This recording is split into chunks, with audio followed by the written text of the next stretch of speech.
Hi, welcome back to our channel HardReset.Info. In this video, I want to show you how to change App Store country or region.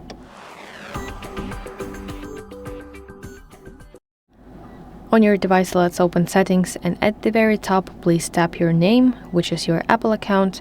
Now let's select Section Media and Purchases, select View Account,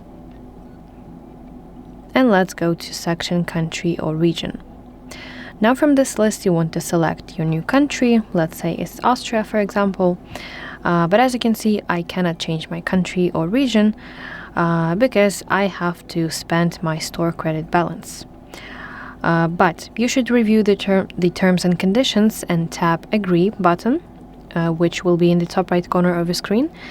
And then you have to enter your new payment details for your new country, which includes payment information and billing address. And that is basically it. Thank you for watching. If you find this video helpful, please like this video and subscribe to our channel to see more content like this.